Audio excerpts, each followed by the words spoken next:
Welcome to Modern Wealth Creation and the Constant Education of Leonardo da Vinci. We're going to be focusing today on self-education. My name is William Dodson, and I'm the executive editor of Cosimo Publishing. Leonardo was hired at times simultaneously as a painter, sculptor, architect, engineer, entertainer, anatomist, and more, if you can believe it. One of the questions that has bothered me for a long time is how is it that Leonardo, the ultimate creator in my mind, made money and accumulated fame when so many creators throughout history have died in obscurity as paupers? The four pillar ideas that I've come to understand around this problem are that he was an ardent self-educator. He was very good at attracting and retaining patrons and clients.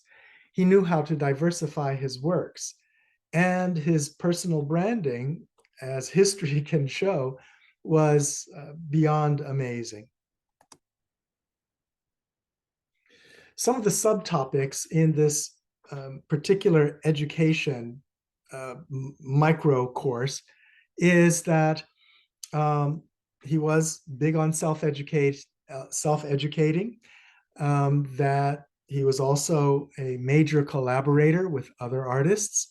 He took a systematic approach to his studies, and he was infinitely curious. He was always questioning everything and everyone. We will be taking at each of these in turn in their own little micro courses, but first, we're just going to take a minute in this micro course on the ways that he went about his self-education. He was big on mentors. He learned from masters and workshops, and it's something that we can apply to our own lives as well. In Da Vinci's instance, he was a student of the artist and craftsman Andrea del Verrocchio. Andrea took young Leonardo under his wing and mentored Leonardo for many, many years. For us, our mentors might be someone at a company who's been at the company for several years longer than we have, is more acquainted with the conditions, and is willing to not just teach us about the company, but about the wider world of work beyond the company as well. You may also find mentors online. They may be YouTube educators, as an example, or Instagram, or any of your social media, in addition to, of course, the classes that are taught online or in your local community as well. Record. You must record what you see and what you hear and what you understand and how you develop. In this way, you're able to reinforce the learnings. For Leonardo, he recorded all of his observations and notes in sketches and inventions. I had the opportunity in Chicago a long time ago at the Museum of Art there to see his actual notebooks, and they are just amazing to witness. Also, take yourself as a scientist for yourself.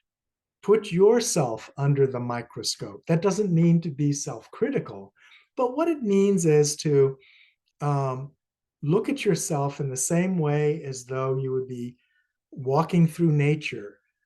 Do self-experiments on yourself. Try this, try that. Note down, once again, record how it affects your mood, your understandings, your temperament, your patience, your rest. Very, very important, once again, to record all these and to see yourself from outside yourself. And read. Finally, if there's anything you do, then you must read.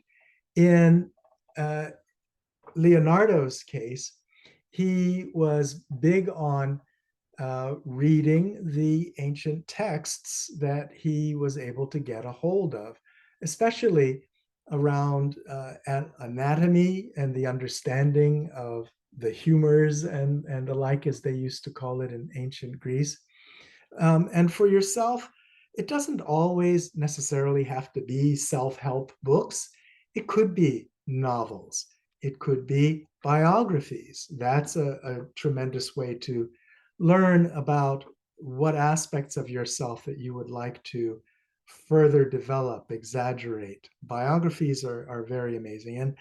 And I've read a few biographies of Leonardo da Vinci, as well as some of the other artists and thinkers of the time. And they have helped me to better understand the facets of myself that I would like to understand and develop. So, upcoming micro courses in Da Vinci and wealth building include, well, there's constant education. We still have three micro modules there.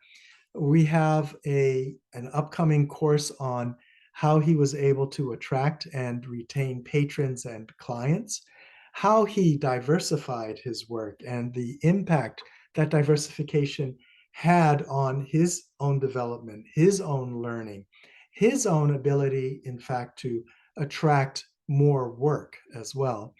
And then finally, personal branding.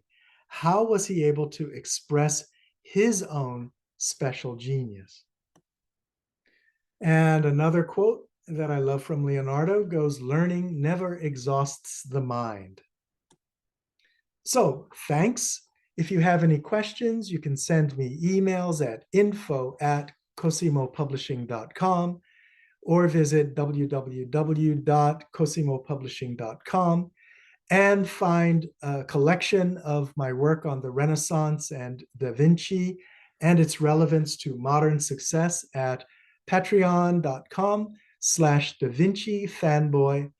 And thank you very much. Ciao.